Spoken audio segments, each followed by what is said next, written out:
Hey guys, welcome back to my channel. My name is Lex and I would absolutely love it if you would like, share, comment, and subscribe to support the channel. It inspires me to keep creating content. And I do want to give a big thank you to those of you guys who have supported my channel all along the way. My channel is just a little over 2 months old, like 2.5 months old. So very new. I started during the last season of Love is Blind. I have definitely been trying to kind of figure out my way and kind of just pave my path on this YouTube channel. So shout out to those of you guys who have stuck around, those of y'all who have stayed subscribed, even through me like testing out which shows I actually want to recap or testing out other content when the shows I like have a break. I feel like YouTube is a very up and down journey. So I do want to thank you guys, those of you guys that comment, those of you guys that watch everything, those of you guys that give suggestions, that have given feedback. You guys are all awesome and it's just made the YouTube journey really amazing. I am currently recapping The Circle on my channel, so if you are interested, I have, at the time of filming this, I have episodes 1 through 3 up. Should have episode 4 up very soon after as well. But yeah, so I do want to just thank you guys so much for supporting. Now today we are going to be talking about a mess of a show. There is this new show on OWN and Max. So if you don't have OWN, if you don't have cable, girl, I don't have cable. But if you have Max, you can watch this there as well. And this show is called The Never Ever Mets. Basically, the premise of this show is that 7 couples who have been dating online for various periods of time are going to meet for the first time and all share a house. And in this show, they're also going to have a relationship counselor. They're going to have like family come in and meet the partner. It's going to be a real mess. I'm not going to lie, this show piqued my interest because I am somebody who was in a relationship once with somebody that I originally met online. And I feel like once we did meet in person, things were very, very different. So this whole thing definitely hits close to home. There are just some red flags I already saw in these people on episode 1 where I was like, ooh, girl, I don't think this is gonna work. This show is going to be a mess. This is going to be a mess and a wild ride. So let's get into it. Let's try our best with this show. So we have 7 couples. Now I'm gonna already say they should have cut the couples down to maybe like 4 couples. I think 7 is a little bit much for me. Every time they kept bringing in another couple, I was like, oh, there's another one, there's another one, there's another one. So I'm just gonna go through the couples, give my first impressions. So first off, we have Josh and Shay. So Josh and Shay, they met on Facebook. They have been dating online for 12 years. Now, I want to say this in the nicest way possible. There's no possible way that it's only been the 2 of y'all for 10 years, 12 years. I believe Shay probably did, but Josh, I'm not sure that I believe that. I don't believe that. So they live in 2 different states and they have completely different lives. That's what they say in their little intro video. My other thing is with dating online for that long, it's like, talking to someone like over the phone, over like social media, like even through text message, I feel like it's completely different than the interaction in person. There's been plenty of people where like I originally like talked to them on Instagram or something like that. Not even necessarily in dating capacity, but even just for friends. Like we hit it off really well through messages. And then we met up in person and it just like wasn't flowing the same way that it was flowing in messages. And even FaceTimes. Like, I just feel like 12 years is way too long, in my opinion, to just not organize a meeting. Like, y'all are both grown. And I do have a lot of questions about the premise of this show. Because the couples that have only been dating for like 2-3 months, okay. It's still a long time, but I could kind of understand that. But you mean to tell me in 12 years, neither one of you had time to meet up with each other in any capacity? Yeah, I'm not buying. I'm not buying it. I'm not buying it. Okay, let's keep going. So we have Joanna / Jody, I guess she goes by, and Aaron. So they have been talking virtually for 9 months. This man says he likes cougars because I believe he's 27 and she's like in her 40s. I forgot exactly how old she is. But they met on social media, and the thing that Jody likes the most about Aaron is that he is supportive. But they are, she is nervous about the in-person chemistry. That's another big thing for me where just never again. Never again will I do like a met online, long distance thing where we don't, I'm sorry, there's too many in-person factors in my opinion that we cannot be going months and months and months and months and years without testing that out. We just can't. And I do think the in-person chemistry is important. Like I really do. Okay. Our next couple is Sienna and Brendan, and they have been online dating for 10 months. And the reason why they haven't met is because Brendan has small children, and that's why they haven't been able to meet in person. So Sienna lost her mom very young, and it's hard for her to be vulnerable. Again, so he has small kids, and that's the reason why you guys could never meet. But now he can leave the small kids for like, what is this, like for a month, a summer? I don't know the length of the show, but he can leave the small kids for some amount of time to come on reality TV. But he told you all these years that it was because of his small kids that he could never meet you. Okay. So Sandy and Chris, they've only been talking for 3 months. So that's more normal. They did meet on social media. I put that Chris looks like a D-bag because he does. He's got like all these pictures of him in these fitted suits in front of like sports cars. And I'm like, this man looks like an absolute a-hole, which look, we see later in the episode that he is. Now, she says he loves the strip club and he loves to flirt with women, and that's her biggest problem with him. Like I said, it just couldn't be me. It could not be me. I could not be in a long-distance relationship with a man that I've never met in person who claims that he loves the strip club, and that's still my man. It couldn't be me, girl. It couldn't be me. It could not be me. What? Now, she's Haitian and she's a very strong Christian, so she wants a man that shares those values.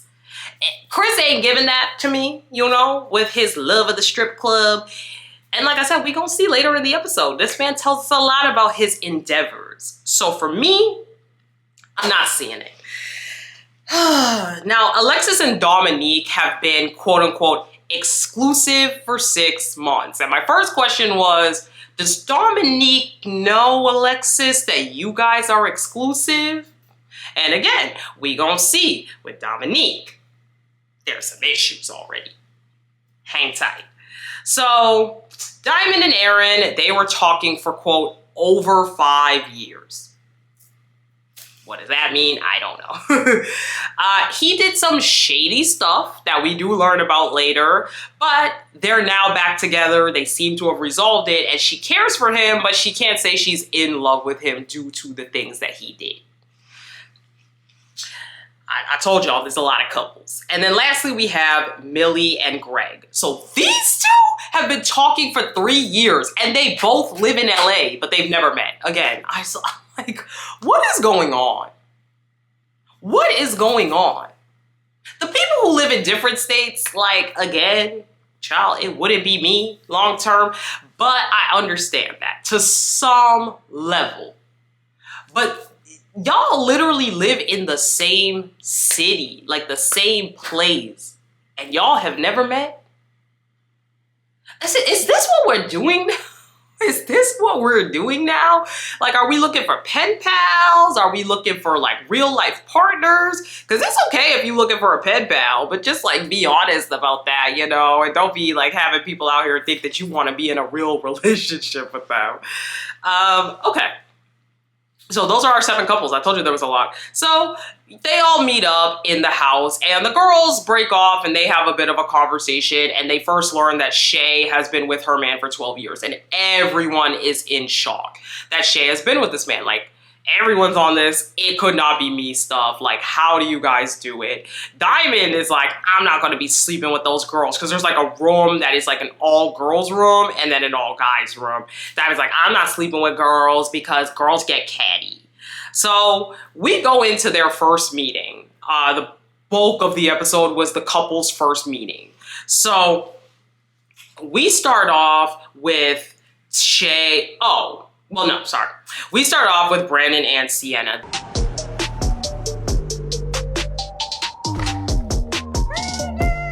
up? What's up?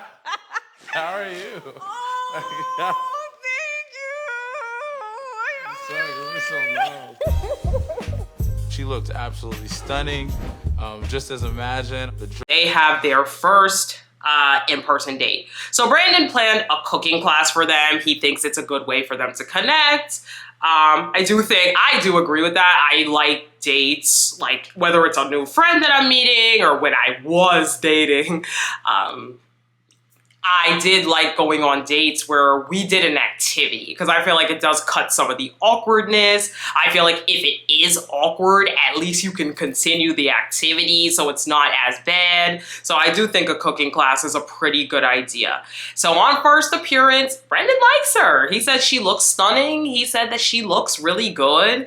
And Sienna, again, is still apprehensive about him. She does not know if the online chemistry is just going to translate to in person. So she's really concerned about that. And I get that. Again, I think a lot of people think like it's not as big of a deal, but trust me from experience, like, it doesn't always translate. Like, even if in the messages you're flirty, even if in the messages you guys could talk all day, even if on FaceTime you guys could go on for hours, something about like meeting in person, that touch, sometimes it just don't be hitting. It just really don't be hitting like that. So that is their date. We'll see. TBD with these two. So Dominique and Alexis. Baby. Hey, this couple. Oh. So Dominique and Alexis, Dominique plans a yoga class, but it's not a yoga class with an instructor. He claims that he does yoga. And so he's like, yeah. And he literally just has like a yoga mat outside. Like, this is the date. I was like, what is the budget for these? Because some people had like legitimate activities and other people were just like outside in the middle of nowhere. And I just want to know how they decided who got what budget, okay? Because it wasn't checking for me. So they are doing a yoga class led by Dominique, who claims he does yoga. Sure. Anyway, on first appearance, Alexis says he's fine as hell. Alexis is thirsty. I ain't gonna hold you. Alexis a little hood. She a little hooded. Okay, ain't nothing wrong with that. But Alexis is a lot. She's loud. She's very vocal. She's very my man, sexy, my man, fine. Like, she is one of them girls that is just a lot. So she says he's fine as hell, but Dominique, on the other hand, is not feeling it. Got some yoga set up for us, man. When I first saw her, she looked good. She was very much attractive, but it wasn't hidden for me. You look at somebody's body on pictures, and then sometimes it's not given the same in person. It wasn't proportioned how I thought it would be. So this man said he thought her body was gonna look different. And he pulls up a filtered pic that she sent him. I ain't going to that pic with the filter. That joint was really filtered. Now, I think her body looks good, for the record. Like, her body looked good. I was very confused what he meant by the proportions wasn't proportioning. I'm like, sir, do you only look at BBL bodies? Because her body looked good, but it didn't look like the picture. I will give him that. It didn't look like that picture. It's not hitting. He straight up says the body ain't hitting. I was like, not him saying the body ain't hitting, like straight up. Then he said it was not proportioned like I thought it would be. I was like, oh. So, in other words, Dominique is not attracted to Alexis on first hit. He does say that. Alexis claims that the sexual chemistry is strong, and I was like, does Dominique know that? Or do you just think the sexual chemistry is strong? So at the end of their date, you know, he was like, I wasn't attracted at first, but she cool, so we can work on that. I'm not seeing it. I'm not seeing it. But he does, like, agree that they are exclusive because Alexis is the jealous type that won't even let him breathe on another woman. So that comes up later. But this is their date. So, like I said, sometimes that attraction is not there in person. It's just not. And already we have one contender of not attracted. So Greg and Millie have their first date. He's not wearing like these like high like platform shoes to make him 6'2". Greg, hi. What's up, beauty? Hi. Aww. You feel so good. Oh my god. He is 6'2". He's very handsome.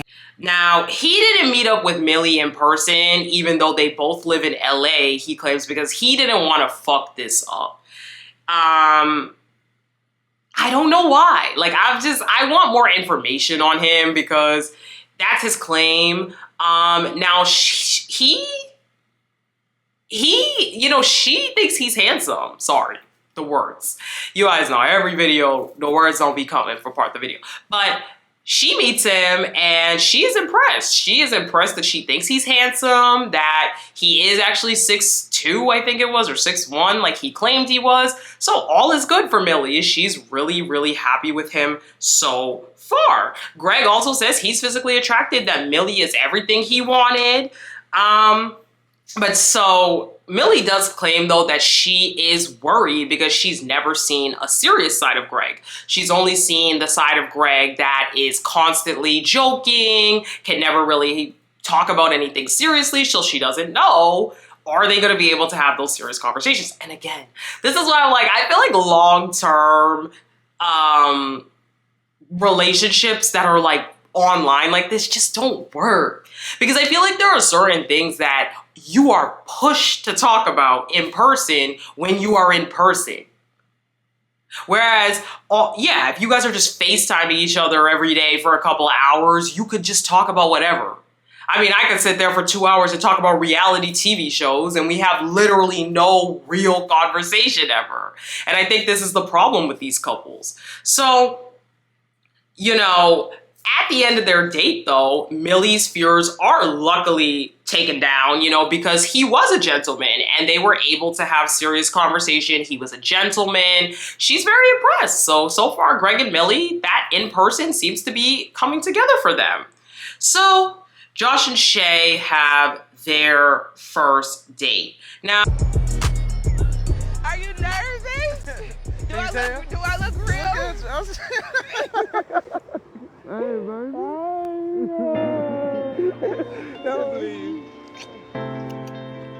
Now, Josh says, you know, he is really nervous to meet Millie. He alludes to some childhood trauma. He doesn't go in depth, but he's just saying that Shay was always someone that he could confide in. She was always someone that he could trust. And then he mentions that he has a 13-year-old and a 3-year-old. But if I'm not mistaken, they were talking for 12 years. So I'm like, does Shay know he has a 13-year-old and a 3-year-old? Were they dating the entire 12 years they were talking? I just had more questions there because he mentions that and I'm like, a 3-year-old? But I thought he'd been with Shay this whole time. So does Shay know about the kid? Like, I was very, very confused. So Shay feels chemistry with him. She said that she feels really happy when they do meet up. She's happy that she feels the chemistry with him. He seems to feel it with her. But again, I have questions about the kids. All of these couples are filled with red flags. I guess Greg and Millie are the first, like the main couple that I'm like, okay, maybe. But even still, you both live in LA and you never met. So to me, I'm still like, I don't even know about those two. So Chris and Sandia have their first date, and 1,000, a million between us. We, how you say, sexting? We sexting each other, whatever. You know, when you sex text each other. I'm very, very, very nervous for the simple fact that chemistry-wise in person is... He reveals that they have high sexual chemistry, that they sext often.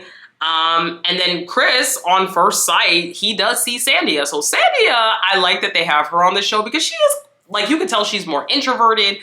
Believe it or not, y'all, I am an introvert, a very big introvert. Maybe that doesn't really come off through these videos, but I promise you, I am a really introverted person myself. So it's just cool to see someone who's a little more introverted, a different kind of personality than you usually get on these shows.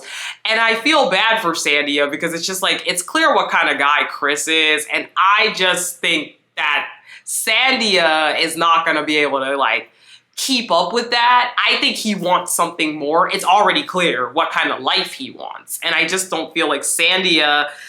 What worries me about Sandia is if she's going to be able to stand up for herself. You know, I'm wondering, will she be able to stand up for herself? Because later in the episode, we see that she really didn't so far. So I'm just wondering what it's going to be like.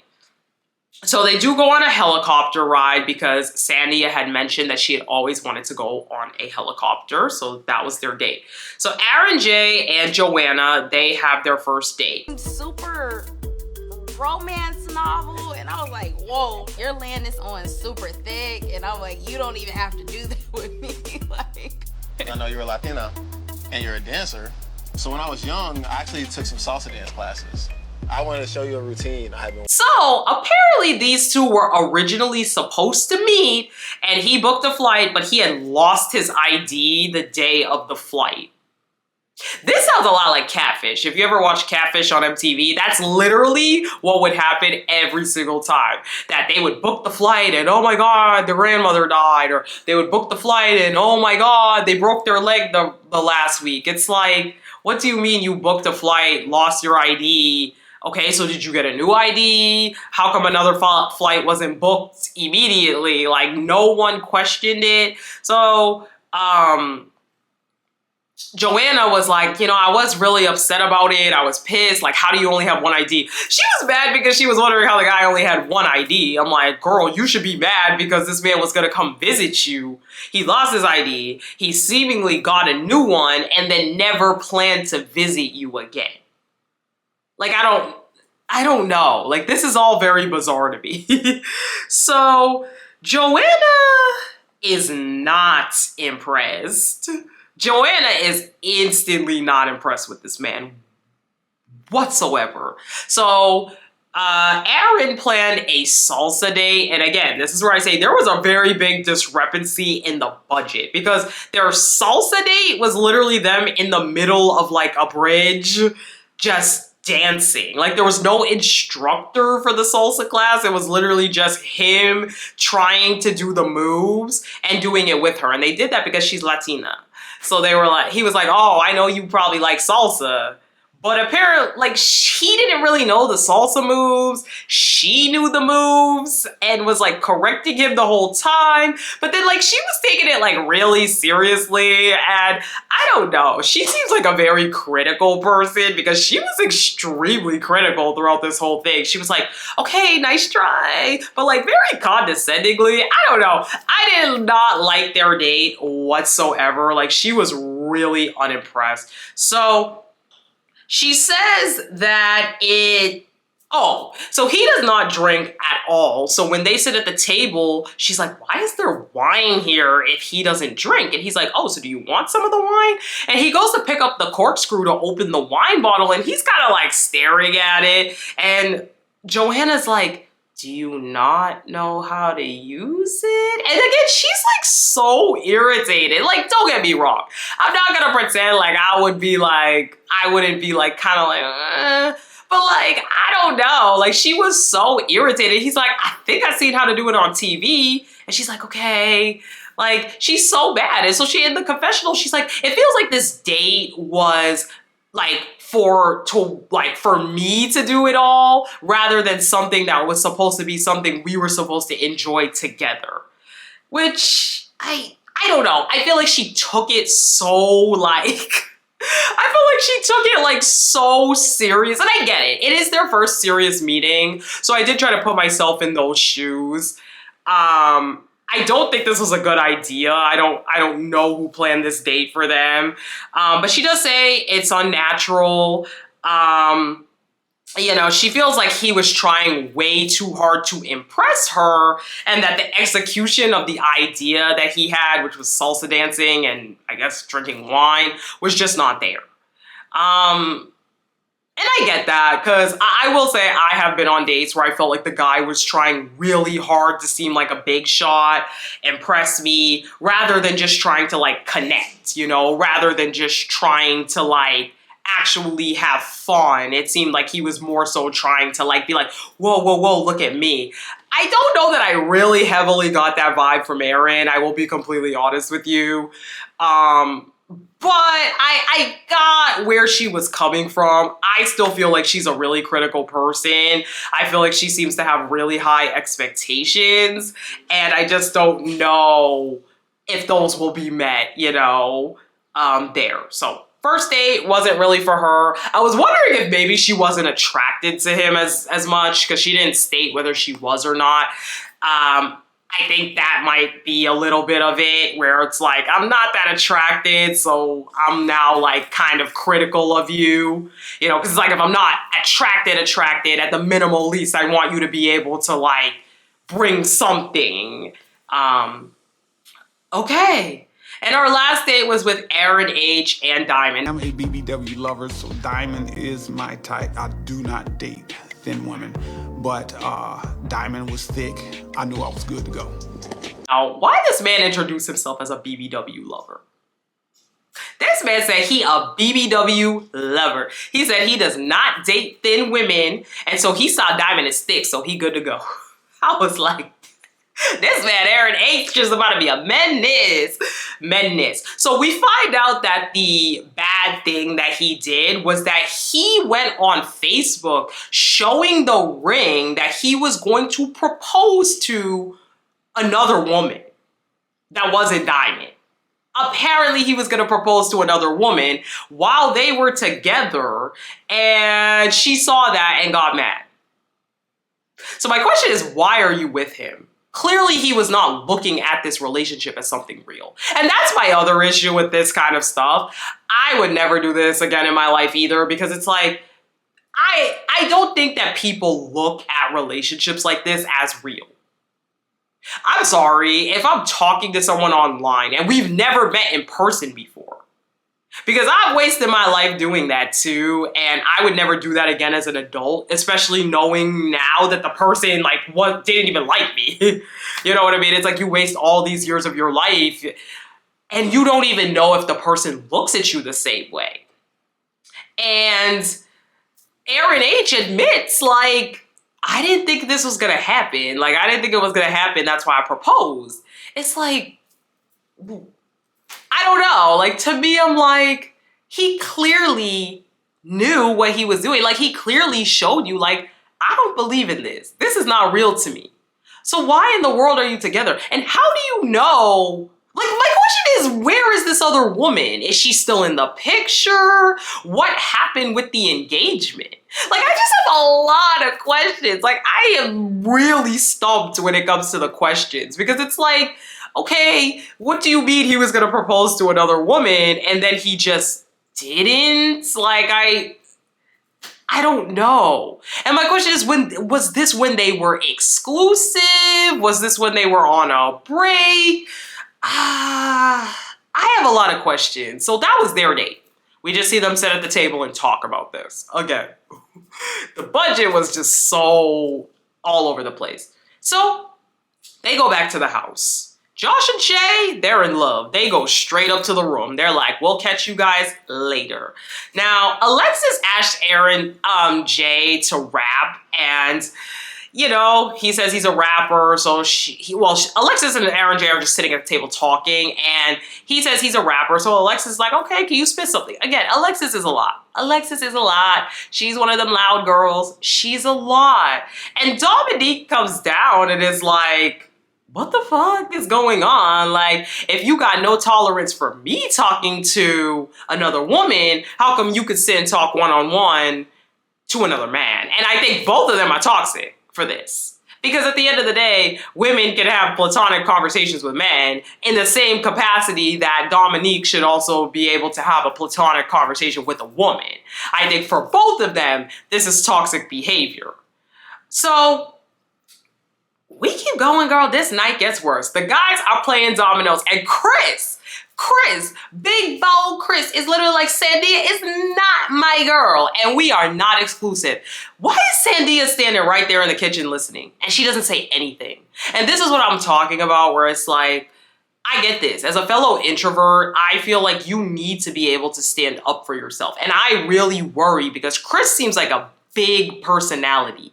Sandia, you know, she seems like a very chill personality, not such a big personality. And what concerns me is like, you hear the man that you think you're with already in a table of people saying, that's not my girl.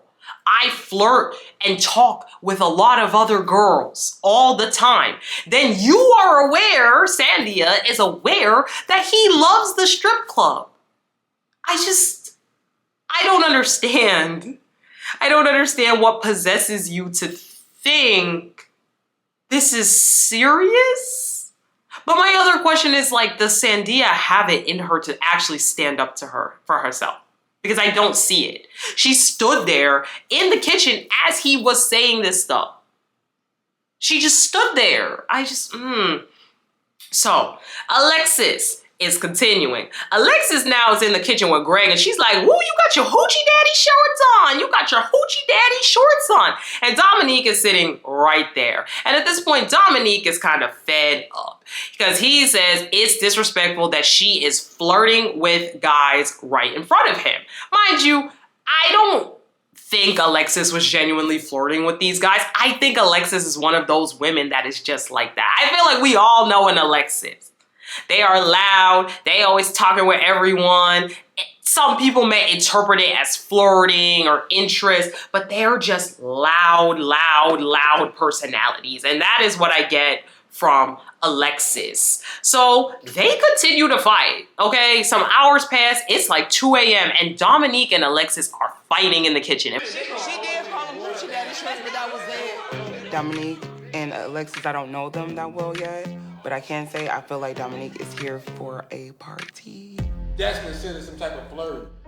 All day long, she was talking about Maxwell. In front of everyone. So he's trying to tell her that he feels like it's flirting. And Alexis is like, I'm not flirting. She's like, all right, fine. I was wrong for the hoochie daddy comment. Like, I get that. He's like, if I saw a girl with a fat ass and I was like, oh, that's a nice ass, you'd have an issue with it. And Alexis basically is like, I don't like that you called me out in front of everybody about this. Like, I'm not flirting with him. So he goes, I accept your apology, but I'm gonna tell a girl, whoa, you got a fat ass when I see that. Like, again, these two, it's toxic. They are definitely the type of people that will do things to get back at each other, cheat on each other to get back at each other. And baby, if you like that, don't be in a relationship. So they start to physically fight. That whole vibe just changed instantly. When we met on the internet, it just felt so right. Like, this is a different person. Stop playing with me, bro. Stop playing with me, bro. They are talking like this and they're laughing at first. And then at some point, he pushes her off him and is like, don't play with me. Don't play with me. And they start hitting each other. They start physically fighting. Y'all, mind you, these two just met and they start physically fighting. I was like, ooh, baby, we are in for a long season. The episode cuts off there. My first impressions. I don't think any of these people are gonna make it. Any of them. Any of them. But anywho, my camera's about to die. So what do y'all think about the episode? Let me know. We will be back next week for reviews. I will be watching this. I was thoroughly entertained. I will talk to you guys in the next one. Please like, share, comment, and subscribe if you made it to this point, and I'll talk to you guys in the next one. Bye!